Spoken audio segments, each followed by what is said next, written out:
السلام عليكم ورحمة الله وبركاته. الحمد لله والصلاة والسلام على رسول الله سيدنا محمد بن عبد الله وعلى آله وصحبه ومن والاه. أشهد ونشهد أن لا إله إلا الله وأشهد أن محمدا عبده ورسوله.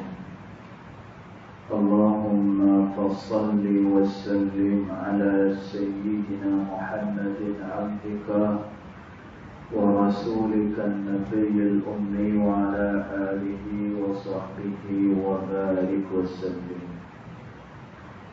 ثم أقول رب اشرح لي صدري ويسر لي أمري واحلل عقدة من لساني يفقهوا قولي أما بعد. قال الله سبحانه وتعالى في كتابه الكريم: لقد كان لكم في رسول الله أسوة حسنة صدق الله العظيم. ربي أدخلني مدخل صدق وأخرجني مخرج صدق واجعلني من لدنك سلطانا نصيرا. إلهي أنت مقصودي ورضاك مطلوبي، فأعطني محبتك ومعرفتك يا أرحم الراحمين.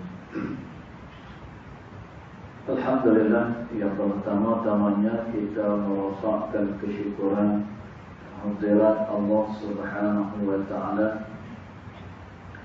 yang mana dengan limpah kurnia dan juga rahmat Dia, alhamdulillah kita masih lagi dapat bersama-sama di dalam rumah Allah Subhanahu wa Ta'ala ini, dan kita berdoa kepada Allah, mudah-mudahan salat kita, zikir kita, doa kita akan diperkenan oleh Allah Subhanahu wa Ta'ala.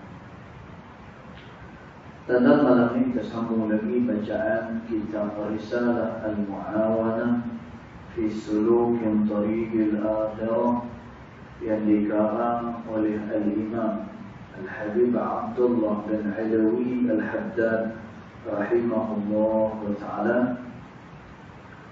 Dan kita berada pada fasal berkenaan dengan muraqabah, iaitulah memerhatikan dia. Maka dia kata Bismillahirrahmanirrahim. Qala al-Alif rahimahullahu ta'ala wa nafa'ana bi'ulumihi fid daraini amin. Dia kata wa 'alaika ya akhi bi muraqabatillahi ta'ala fi harakatika wa sakanatika wa lahadatika. Biasa kita baca kitab yang yang bahasa Melayu tuan-tuan. Tapi malam ni saya lupa nak bawa kitab pun. Jadi kita baca teks yang asal di dalam bahasa Arab, insya-Allah.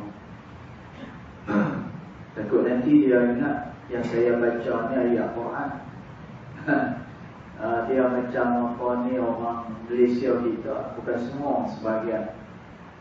Bila pergi haji, bila pergi umrah, Tok Imam Mekah atau Madinah, dia memberikan makluman ada sembahyang mayat, maka Tok Imam pun maklumkan.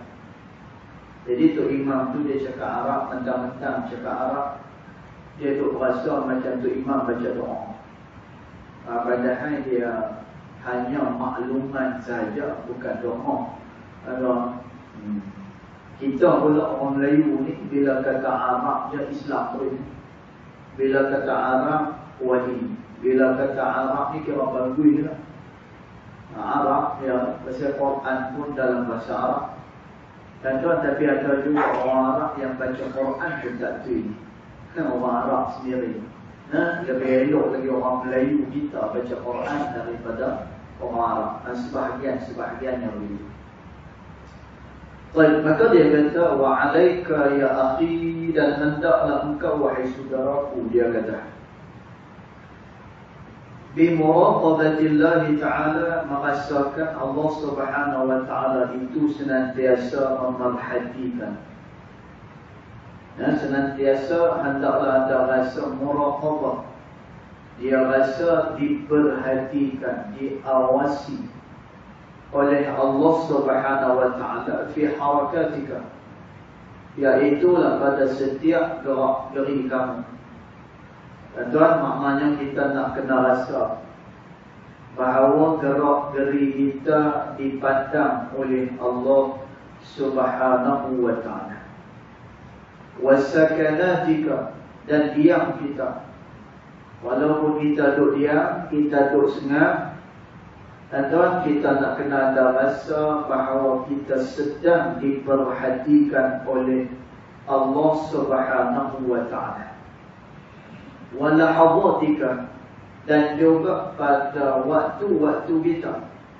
Amalnya setiap daripada waktu kita, kita rasa kita diperhatikan oleh Allah subhanahu wa ta'ala. Wa tarafatika wa khataratika, dan juga segala lintasan-lintasan hati kamu. Dan yang melintas dalam hati kita ni, benda yang baik ataupun benda yang tak baik, kita duk merasa lintasan itu pun diawasi oleh Allah subhanahu wa ta'ala.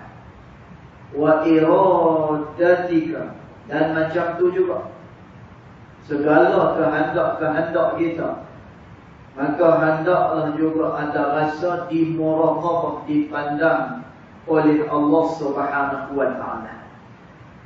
Dan bila kita ni ada rasa diperhatikan oleh Allah subhanahu wa ta'ala, maka setiap gerak-geri, setiap diam kita, setiap masa kita, setiap kehendak kita, dan kita akan fikir sama ada dia disukai oleh Allah ataupun tak disukai oleh Allah subhanahu wa ta'ala.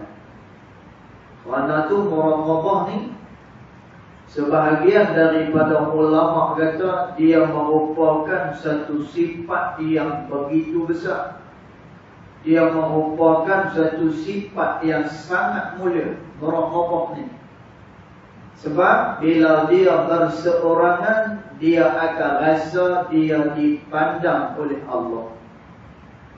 Bila dia dalam ramai-ramai, dia bersama-sama dengan orang, dan dia masih lagi merasakan bahawa dia dipandang oleh Allah subhanahu wa ta'ala. Dan orang kalau ada sifat ni, dia akan jadi orang yang baik. Dia akan jadi orang yang taat pada Allah. Pemimpin, dia tidak akan berani nak khianat apa yang diamanahkan pada dia. Dan orang tak akan berani untuk terima rasuah. Pasal apa? Kerana rasa diri dia dipandang oleh Allah subhanahu wa ta'ala. Dan sebelum ni kita dah cerita Khalifah Umar bin Abdul Aziz. Tuan, Khalifah Umar bin Abdul Aziz ni, dia adalah keturunan daripada Sayyidina Umar radhiyallahu anhu wa ardah. Dan tuan, Khalifah Umar bin Abdul Aziz setiap malam menangis. Dia ada satu ruangan dalam bilik dia. Nanti lepas waktu Isya, dia akan duduk di ruangan tu, dia teriak. Dia menangis. Dan tak pasal apa dia menangis? Kerana dia senantiasa muhasabah diri dia. Hari ini pekerjaan macam mana? Apa yang aku dah buat? Dah tertunai ke belum? Tuan, kenapa ada perasaan macam ni? Kerana rasa diri itu senantiasa diperhatikan oleh Allah Subhanahu wa ta'ala. Dan tuan, Khalifah Umar bin Abdul Aziz sampai kurus badan dia, seluruh badan dia. Yang mana sebelum tu, masa dia jadi governor, tuan, dia mempunyai badan yang gemuk besar, sehingga kan dalam manaqib, dalam sejarah Khalifah Umar bin Abdul Aziz diceritakan, Khalifah Umar ni kalau dia pakai tali pinggang di perut dia, pakai tali pinggang, lemak yang ada di perut tu akan tutup tali pinggang yang dipakai oleh Khalifah Umar bin Abdul Aziz. Tuan, gemuknya Khalifah Umar bin Abdul Aziz ni. Tapi bila mana dia dilantik menjadi khalifah, tuan, dia balik teriak. Sambil-sambil berjalan balik ke rumah teriak, kita boleh dipilih oleh orang jadi ketua. Kan sabun kita cawangan tuan, ni lempak badan, lambung atas, punya juga tangan dua naik atas macam ni. Tuan, dia akan ditanya oleh Allah Subhanahu wa ta'ala. Dan perkataan Nabi Allah Daud AS menyatakan, nanti para nabi itu akan ditanya oleh Allah Subhanahu wa ta'ala. Aku ditanya oleh Allah, kata Nabi Daud AS, terhadap amanah yang aku pegang. Amat sukar nak jawab di hadapan Allah Subhanahu wa ta'ala. Tuan, Khalifah Umar bin Abdul Aziz dipilih menjadi khalifah, balik ni teriak. Terus dia berada di dalam ruangan itu sepanjang dia menjadi khalifah. Tuan, seluruh badan, kurus badan. Kenapa? Takut dengan Allah Subhanahu wa ta'ala. Takut-takut amanah itu nanti dipersoal oleh Allah Subhanahu wa ta'ala. Tetapi manifestasi ini adalah natijah orang yang senantiasa rasa bahawa diri dia dipandang, diawasi oleh Allah Subhanahu wa ta'ala. Dan Abdullah bin Dinar radhiyallahu anhu wa ardhah, pernah satu hari dia bermusafir dengan Sayyidina Umar bin Al-Khattab radhiyallahu anhu wa ardhah. Dalam perjalanan ni, tiba-tiba mereka berjumpa dengan satu budak yang mengembala kambing. Bukan orang tua, dia ni kanak-kanak, dia ni budak lagi. Cuma dia kerja mengembala kambing. Lalu Sayyidina Umar radhiyallahu anhu wa arda cuba budak ni. Sayyidina Umar saja nak sembang dengan budak ni. Sayyidina Umar kata, wahai budak, juallah kepada aku seekor daripada kambing kamu ni. Lalu apa kata budak ni? Mohon maaf, dia kata, kambing-kambing ni semua bukan aku punya. Kambing ni adalah kepunyaan tuan aku punya. Jadi aku tak boleh jual pada kamu. Tuan, Sayyidina Umar kata, tak apalah, sekor je.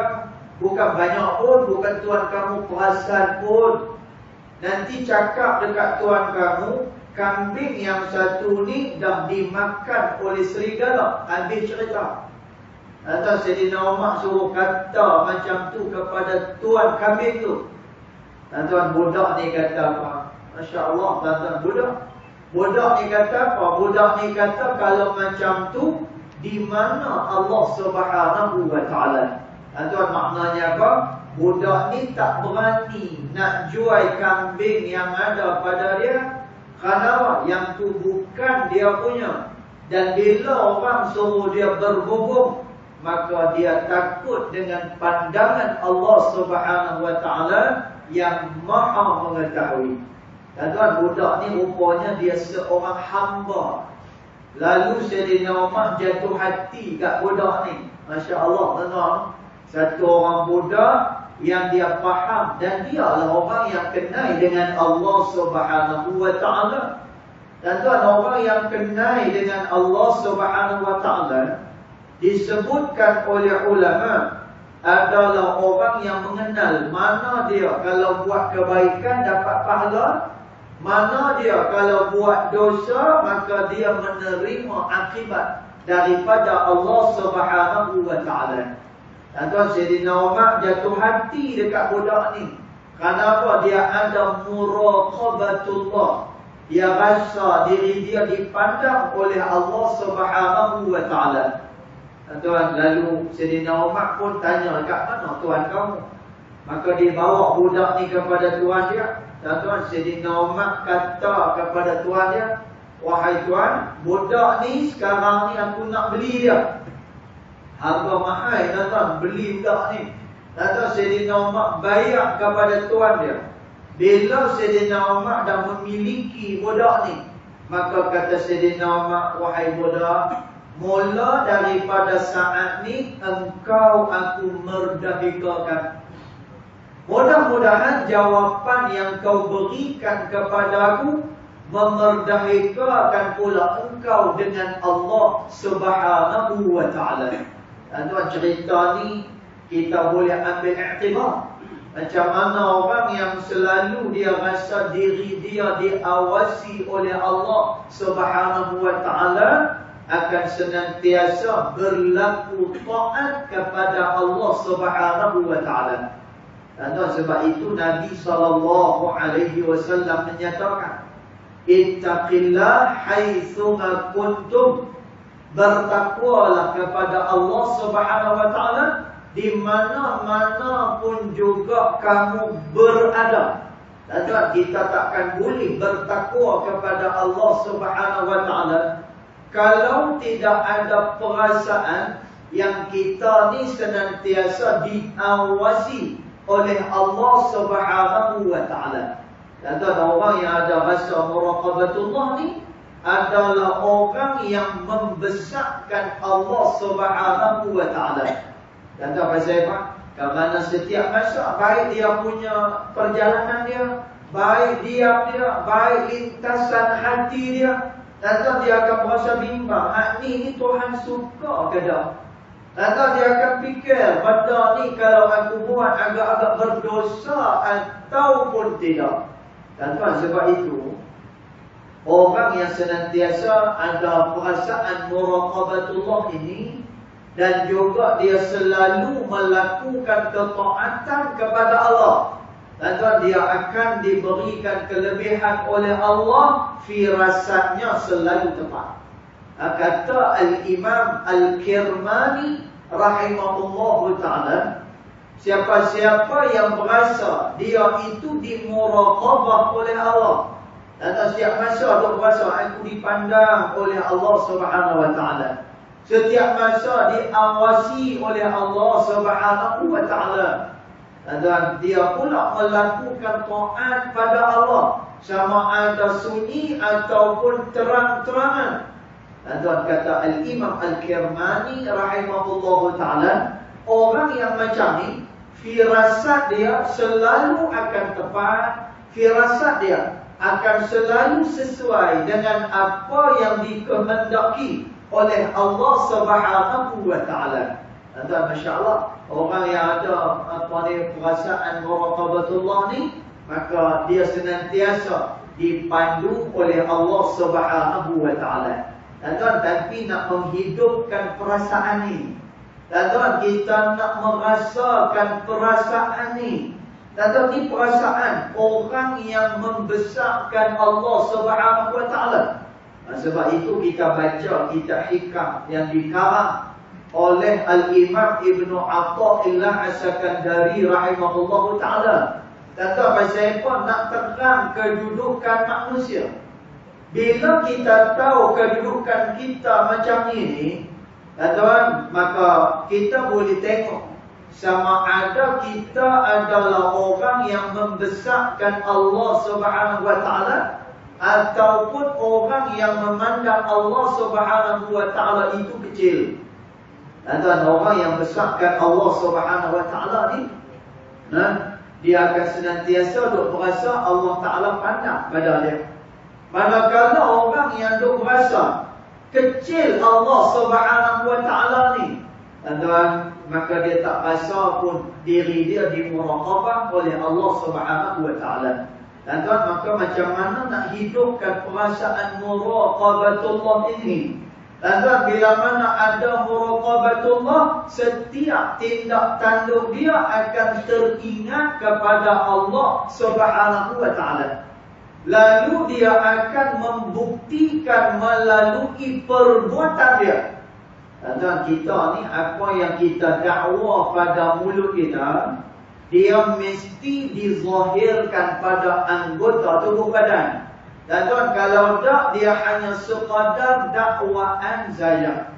Sebab itu kata Al-Imam Al-Qushairi rahimahullah ta'ala, kata Imam Qushairi, aktsarun nas min da'awi, ramainya manusia hanya sekadar dakwi sahaja, kata Imam Qushairi. Tuan, ada orang yang dia contoh ni, saya bagi contoh, nah, dia mai kuliah ni sebab apa sebenarnya? Dia mai kuliah ni pasal apa? Dan tuan, ada orang yang dia mai kuliah kerana boring duduk kat rumah. Jadi dia kata kat rumah pun tak ada orang, dekat rumah pun tak ada buat apa-apa aktiviti, baik pergi masjid, ya? Baik pergi masjid, duduk kat dalam kuliah. Dan tuan, balik-balik daripada kuliah, apa yang dia dengar masuk telinga kanan, keluar telinga kiri, dia tak beramal apa pun. Dan tuan, kata Imam Al-Ghazali rahimahullah ta'ala, ta'allamu ma syi'tum, belajarlah berapa banyak pun yang kamu nak belajar, kata Imam Ghazali rahimahullah ta'ala. Fawallahi, demi Allah, kata Imam Ghazali, ilmu yang kamu pelajari tidak akan bermanfaat hatta ta'malu, sehinggalah ilmu tersebut kamu amalkan, kata Imam Ghazali rahimahullah ta'ala. Tuan, maka kita mai ke kuliah ni pasal apa? Jadi kita ni kadang-kadang banyak dia punya hijab dia, kadang-kadang main sini kerana masa kosong kan. Dan kadang-kadang dia main sini kerana seronok, tengok orang ramai seronok, dia pun pergi juga. Dan kemudian apa lagi, macam-macam lah niat orang ni. Dan bila mana dia main ke dalam majlis ilmu, tapi orang yang rasa diri dia dimuraqabah oleh Allah Subhanahu wa taala, dan tuan, dia mai ke sini dengan ikhlas dia. Dan tuan, kerana dia nak belajar, kerana dia nak tahu apa lagi yang kurang daripada amalan-amalan dia. Yang mana kurang, maka dia akan tambah amalan ketaatan dia kepada Allah Subhanahu wa taala. Dan ni orang yang ada muraqabatullah. Dan tapi nak hidupkan muraqabatullah ni lagu mana? Tanda bukan semua orang yang ada perasaan ni. Kita dah terang dalam kitab hikam yang kita baca pada waktu subuh tu. Tanda kita nak kena tahu keadaan-keadaan ni. Tanda ada orang yang dia tahu Allah Subhanahu wa taala itu adalah Maha berkuasa. Allah Subhanahu wa taala lah yang memberikan rezeki, yang memberi manfaat dan juga memberi mudarat. Tuan, tapi dia yakin tak sepenuhnya dengan Allah Subhanahu wa taala? Anda kita yakin sungguh tak dengan Allah Subhanahu wa taala ni? Tuan, tapi yang kita tengok ni contohlah, ada orang yang dia duk berasa kalau macam dia tak buat sesuatu, maka dia tidak akan mendapatkan hasil. Maka dia pun bimbang dengan usaha dan juga ikhtiar dia. Kadang-kadang sampai tak tergambar pun Allah Subhanahu wa taala. Dan dekat mulut ni tak terkeluar pun Allah Subhanahu wa taala yang memberikan manfaat dan juga yang memberikan mudarat. Dan tuan, dulu di zaman Ibn Sina rahimahullah ta'ala. Dan tuan, Ibn Sina ni dia adalah pakar perubatan anak. Masa tu ada satu tempat yang terkena wabak, iaitu di tempat Al-Imam Al-Bayruni rahimahullah ta'ala. Tuan, bila mana di tempat Al-Imam Al-Bayrumi rahimahullah ta'ala ni, dia terkena wabak pada masa tu. Ada wabak. Al-Imam Ibn Sina dengan dia punya pasukan dia pergi ke tempat Al-Imam Al-Bayrumi. Maka Imam Ibn Sina dengan pasukan dia, bila sampai ke tempat Imam Al-Bayrumi, kata Imam Ibn Sina rahimahullah ta'ala, sekarang ni oleh kerana wabak ni dah menyebar luas dah, maka aku minta supaya semua orang berada di dalam rumah dia. Semua orang. Maka Imam Ibn Sina dan pasukan dia orang kampung. Orang kampung. Kata Imam Ibn Sina, udkhulu masakinakum, masuklah ke dalam rumah-rumah kalian. Masuk dalam rumah-rumah kalian. Pasal apa? Sekarang ni wabak sedang menyebar luas sekarang ni. Tuan, dah habis dah buat pengumuman apa semua sekali. Akhir sekali Imam Ibn Sina dia kata apa? Fasbiru, maka hendaklah kamu bersabar dengan ketentuan Allah Subhanahu wa taala. Fatawakkalu, dan hendaklah kamu bertawakal kepada Allah Subhanahu wa taala. Tuan, Imam Ibn Sina bukan hanya setakat buat usaha ikhtiar, tetapi daripada mulut dia, fasbiru, hendaklah kalian sabar dengan ketentuan Allah. Wa tawakkalu, dan bertawakallah kepada Allah Subhanahu wa taala. Tuan, ini adalah orang yang dia berasa bahawa dia dipandang selalu oleh Allah Subhanahu wa taala. Tapi tak timbul perasaan tu dekat kita. Tuan, nak timbulkan perasaan tu lagu mana? Iaitulah dengan tasfiyatul qulub, dengan membersihkan hati kita kepada Allah Subhanahu wa taala. Jangan kelam di dalam melakukan dosa kepada Allah Subhanahu wa taala. Tuan, perbuatan dosa ni dia mengkelamkan hati, sehingga kan dia tidak nampak kebenaran. Kemudian daripada dosa lah yang menjadikan tubuh badan manusia lemah untuk melakukan taat kepada Allah Subhanahu wa taala. Dan tuan, kata Nabi sallallahu alaihi wasallam, daripada perbuatan dosa yang kamu lakukan kepada Allah. Dan sebab itu nak kena ada rasa takut buat dosa dengan Allah. Kalaulah kita dah terbuat dosa, maka cepat-cepat beristighfar dan minta ampun dengan Allah Subhanahu wa taala. Dan orang yang hati dia kelak dengan dosa, hati dia tak bening. Hati dia tidak hening. Dan bila orang nasihat kat dia berasa macam orang nak ajar lah. Dia berasa macam orang nak pijak kepala dia. Dan orang yang hati dia kelam dengan dosa ni, biasanya banyak dengan hasad dan juga dengki dengan orang. Dan orang yang kelam hati dia dengan dosa kepada Allah. Dan orang ni lah yang biasanya riak, takabur, ujub dengan diri sendiri. Dan pasal apa? Hati dia tak tembus dengan hidayah daripada Allah Subhanahu wa taala. Dan sebab itu Al-Imam Waqi' Al-Jarrah ini adalah buku kepada Al-Imam Syafi'i rahimahullah taala. Dan sebab itu ulama kata, nak mengubah manusia ni, ubahlah kepada hati dia.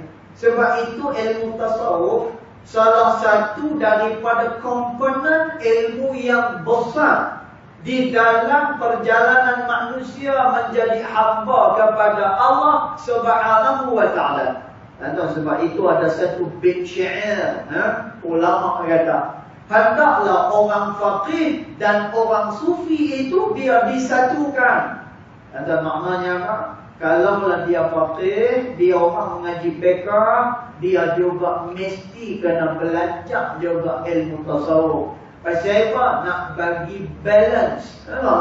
Kalau dia hanya sekadar fiqh saja, dia tidak ada tasawuf, Karena dia hanya akan melihat kekurangan yang ada pada orang. Dia akan tengok kekurangan yang ada pada orang sahaja. Manakala orang yang bertasawuf, dia bertasawuf tetapi dia jahil dengan syariat Allah Subhanahu wa taala. Anda tengok Sayyidina Umar. Satu hari Sayyidina Umar tengok ada satu orang yang dia sembahyang laju kan. Anda kita ni kalau orang main laju agaknya lah. Sekejap lagi dia pergi kat tepi Isyak kan. Sekejap tengok orang tu lah. Saya tengok orang tu mayak laju pula kan. Kita pun tengah pening nak balik jauh pula lagi. Laju macam tu lah. Saya tengok orang tu mayak laju lah. Dia orang ni tak tahu orang kata dia cerita macam-macam. Cakap mayak laju sudah. Tuan-tuan, pada zaman Sayyidina Umar radhiyallahu anhu wa arda, ada satu orang yang dia sembahyang laju. Laju orang ni sembahyang. Tuan-tuan, bila orang ni sembahyang laju ditegur oleh Sayyidina Umar radhiyallahu anhu wa arda. Kata Sayyidina Umar, "A'id salatak." Kamu kena ulang balik semula sembahyang kamu. Kata Sayyidina Umar ni semua orang takut dengan dia. Jadi antara sahabat Nabi ni ada yang lembut. Kemudian dia ada yang jenis cengeng ni pun nak kena ada juga. Dia berperanan. Pada zaman Nabi sallallahu alaihi wasallam, semua golongan itu berperanan pada zaman Nabi sallallahu alaihi wasallam untuk menaikkan agama Allah Subhanahu wa taala. Kita faham kalau nak naikkan agama Tuhan ni, kira hantar anak kita pergi semua. Kita kira macam tu lah. Esok nanti hang jadi tahfiz senang. Boleh tolong agama Allah Subhanahu wa taala. Dia tak terfikir ekonomi pun nak kena ikut Islam. Tak perubatan pun nak kena ikut Islam. Pentadbiran pun nak kena ikut Islam. Tuan, Islam ni the way of life, kata ulama. Ianya adalah perjalanan kehidupan manusia. Kehidupan ni dia mesti dengan apa? Dengan agama Allah Subhanahu wa taala. Tuan, maka pada zaman Nabi SAW, semua golongan tu ada. Baik. Jadi kisah Sayyidina Umar tadi. Tuan, Sayyidina Umar ni dia tegur pada orang yang a'id solat. Kamu kena ulang balik sembahyang kamu tak sembahyang pun. Sembahyang laju sangat macam mana ni? Tuan, maka orang tu pun sembahyang lah balik. Pasal apa? Takut dengan Sayyidina Umar radhiyallahu anhu wa arda. Tuan, Sayyidina Umar ni cengeng orang dia. Cengeng. Sayyidina Umar tak ada kata dua dalam syariat Allah Subhanahu wa taala. Hati dia keras. Keras ni macam mana? Dia tidak ada kompromi dengan syariat Allah Subhanahu wa taala. Tapi dialah insan yang paling hebat, kata Nabi SAW. Kalaulah lepas daripada wafat aku ada lagi Nabi, maka nescaya orang yang paling layak menjadi Nabi adalah Umar, kata Nabi SAW. Kata Sayyidina Umar ni Masya Allah. Kalau dia kata, kalau Allah Ta'ala perintah, itu lah. Kalau Nabi kata, itu lah. Tak tanya lagi dah. Dengan Nabi SAW. Melainkan satu keadaan je. Sayyidina Umar pernah persoal Nabi SAW. Dan bila mana buat perjanjian dengan orang Quraisy, orang kufar Quraisy, mereka kata pada Nabi, "Dia Muhammad, kita boleh buat perjanjian, tapi dengan syarat." Dengan syarat. Nama kamu pada surat tu, kata Nabi Muhammad sallallahu alaihi wasallam. Bila dia tulis surat, dia ada tulis nama dia Muhammad Rasul Allah. Muhammad adalah utusan Allah Subhanahu wa taala. Dan tuan orang kufar Quraisy kata, "Ya Muhammad, kita boleh buat perjanjian, tapi dengan syarat, letakkan dalam surat tu nama kamu saja, Muhammad cukup. Rasul Allah tu naklah dibuang." Tuan, maka Nabi SAW buang Rasul Allah tu dibuang. Daripada apa? Daripada surat tersebut. Dan dibuang. Bila dibuang macam tu, Sayyidina Umar radhiyallahu anhu wa arda, dia pun jumpa dengan Nabi SAW. Ya Rasulullah, adakah benar yang engkau ini adalah utusan Allah Subhanahu wa taala? Dan ini sahaja Sayyidina Umar persoalkan Nabi SAW. Selebih daripada tu, tuan-tuan tidak pernah Sayyidina Umar mempersoalkan Nabi Muhammad SAW. Tuan-tuan, maka orang ni pun sembahyang balik semula. Sayyidina Umar ajak dia sembahyang. Kamu kena sembahyang tertib, kamu kena sembahyang bagi elok, bagi penuhi rukun, syarat, apa semua sekali. Tuan-tuan, orang ni pun sembahyang elok je, tertib sahaja sembahyang. Lepas daripada sembahyang, maka Sayyidina Umar tanya kepada orang ni. Dia tanya balik kepada orang ni, lah ni mana dia sembahyang yang lagi elok antara sembahyang yang mula-mula dengan sembahyang yang kemudian ni. Tuan, kata orang ni, wahai Umar, aku minta maaf banyak-banyak dengan kamu. Sembahyang yang paling baik yang aku lakukan adalah sembahyang yang pertama. Maknanya apa? Sembahyang yang lain tadi itu memang berbanding dengan sembahyang yang kemudian tu. Sayyidina Umar tanya, pasal apa sembahyang pertama lebih baik daripada sembahyang yang kedua?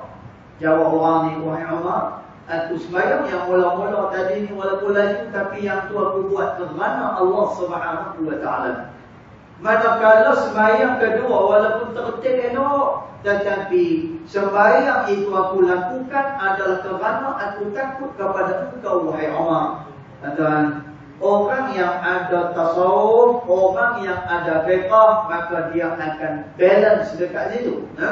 Di samping dia juga orang yang faqih, orang yang mengetahui syariat Allah, dia juga adalah orang yang hatinya dekat dengan Allah Subhanahu wa taala. Maka dia kena balance dua-dua tu baik. Maka dia kata lagi, kata Imam Al-Haddad rahimahullah taala, hendaklah engkau rasa Allah taala pandang engkau itu sa'iri halatika wastash'iru qurbahu minka. Hendaklah engkau rasakan Allah Subhanahu wa taala itu pada setiap keadaan engkau, dan engkau rasa yang Allah taala itu dekat dengan engkau. Dan tapi kita rasa Allah Subhanahu wa taala tu dia dekat dengan kita bukan bermakna kita membayangkan Allah Subhanahu wa taala itu seperti benda. Dan sebab itu dalam kitab ni qala al-Imam Al-Haddad radhiyallahu anhu, berkata Imam Al-Haddad radhiyallahu anhu, ay astash'iru fi nafsika itla'ihi 'alaika min ghairi an ta'taqida takyifan. Dia kata engkau rasakan Allah Ta'ala itu dekat dengan engkau hanyalah pada hati engkau sahaja. Bukannya engkau beriktikad Allah Subhanahu wa taala itu seperti benda yang mendekat kepada engkau. Dan pasal apa? Kerana Allah tak boleh kita samakan dengan sesuatu benda pun. Sebab itu kata Allah Subhanahu wa taala, laisa kamitslihi syai'. Allah dia tidak serupa dengan sesuatu apapun, kata Allah. Dan tuan, jadi kalau ada orang kata Tuhan dah tangan, atau kalau ada orang kata Tuhan tu duduk macam kita duduk tapi tak sama, dan tuan, ni semuanya memberikan jisim kepada Allah Subhanahu wa taala. Kata Al-Imam At-Tahawi rahimahullahu taala, siapa-siapa yang memberikan jisim kepada Allah faqad kafara, maka sungguh dia telah pun kufur dengan Allah Subhanahu wa taala. Dan jadi kita tu berasa yang Tuhan tu dekat dengan kita lagu mana? Hati senantiasa membesarkan Allah Subhanahu wa taala. Dan tuan, kita takkan dapat membesarkan Allah Subhanahu wa taala melainkan bila mana kita mensucikan hati kita dan juga kita tidak melakukan dosa kepada Allah Subhanahu wa taala. Kerana dosa dia mengkelamkan rasa membesarkan Allah Subhanahu wa taala, sehinggalah manusia itu dah tak nampak lagi dah kebesaran Allah. akhirnya dia menjadi insan yang bermaksiat dan ingkar dengan Allah Subhanahu wa taala. InsyaAllah nanti kita akan sambung lagi perbicaraan berkenaan dengan muraqabah ini pada pertemuan yang akan datang insyaAllah ta'ala. Yang baik datang daripada Allah Subhanahu wa ta'ala, yang tidak baik datang daripada kejahilan diri saya sendiri, walaupun hakikat kedua-duanya datang daripada Allah Subhanahu wa ta'ala. Bismillahirrahmanirrahim. Alhamdulillahirabbil alamin. Wassalatu wassalamu ala asyrafil anbiya'i wal mursalin wa ala alihi wa sahbihi ajma'in. Allahumma ighfir lana ma akhta'na wa ma ta'ammudna wa ma asrarna wa ma a'lanna wa ma anta a'lamu bihi minna, antal muqaddim wa antal muakhir. La ilaha illa anta subhanaka inna kunna minadh dhalimin. Wa sallallahu ala sayyidina Muhammad wa ala alihi wa sahbihi wa baraka wa sallam. Walhamdulillahi rabbil alamin. Wallahu